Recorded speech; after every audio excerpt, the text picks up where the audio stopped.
The story I'm going to tell you all started in Pensacola, Florida. I spent most of my summer one summer as an intern at the Pensacola Lighthouse and Maritime Museum.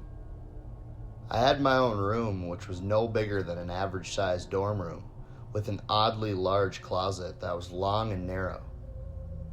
I got paid minimum wage, but with free room and board, I was able to save most of the money. I didn't have a car at the time, so I found myself quite isolated at the lighthouse. That's what I wanted, though, a quiet summer where I could learn about museum management and spend my free time starting a blog about music production and the craze on electronic dance music, but most importantly, my favorite genre, dubstep. My days at the lighthouse would consist of 12-hour workdays, Monday through Saturday. At the end of each day, I'd go to my room and get stoned out of my mind from a stash that I brought to savor until I could get more over the 4th of July break.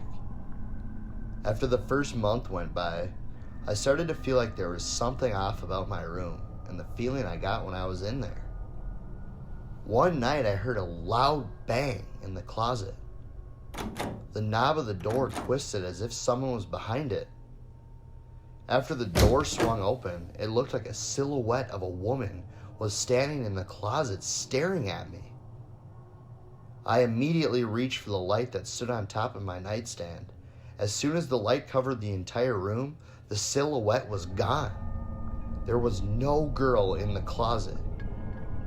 I had no idea how the door opened and who rattled it, or why I saw a silhouette of a woman standing there. My first reaction was that I had been smoking way too much that night, and I was maybe having some kind of lucid dream.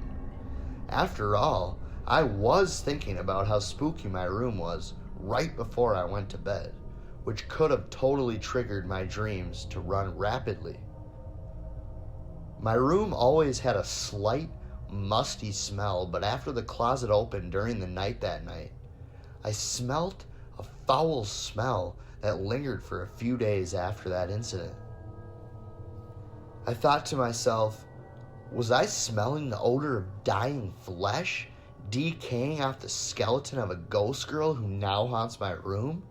Or am I turning into some paranoid, delusional, drug-addict college kid pursuing a half-assed internship? My mind began to rapidly race when I thought of going back to my room at the end of each shift.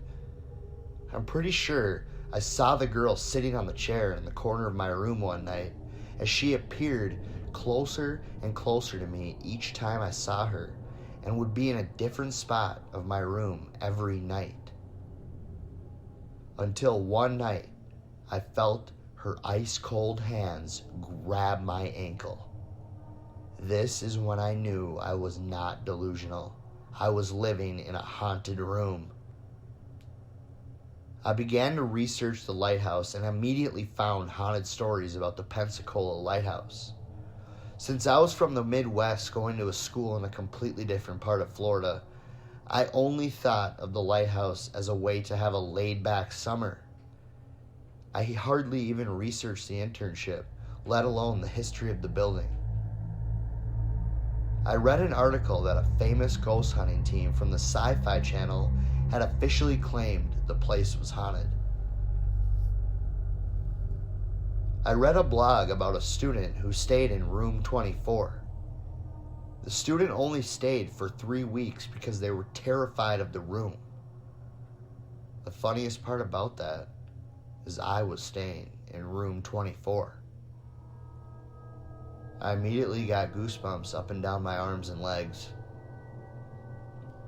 I felt as if I was living inside an actual ghost story at this point, and not every person can relate to that, so I didn't know who to talk to.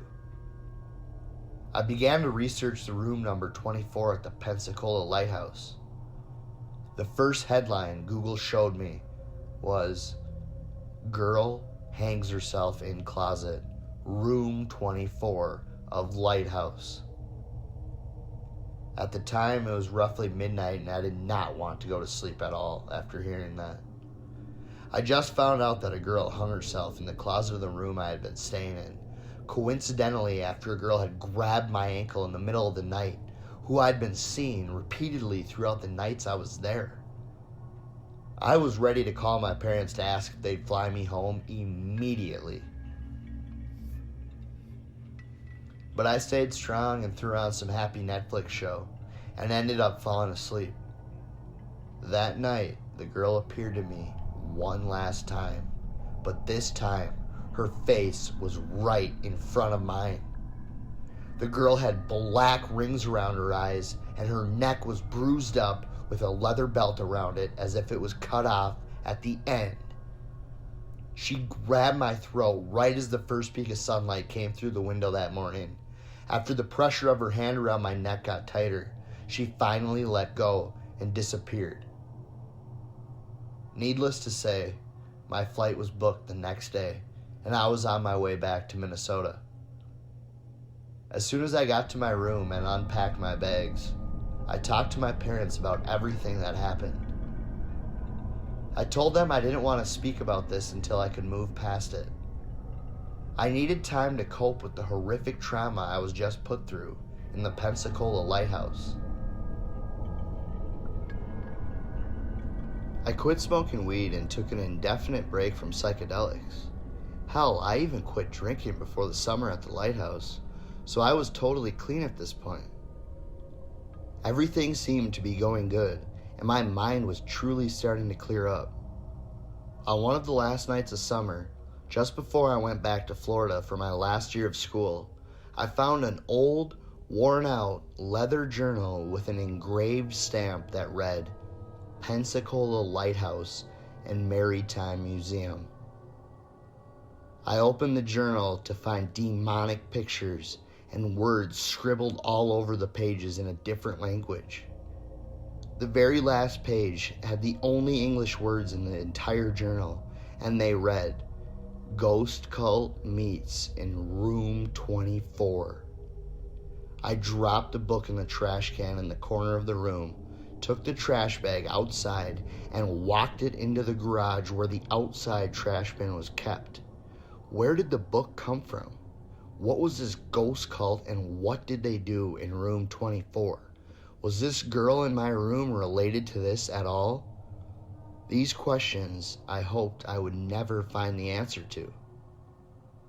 Late that night, my closet door began to rattle in the middle of the night. The door swung open, and there stood the same girl from the lighthouse. The spirit of the girl followed me to Minnesota from the Pensacola Lighthouse.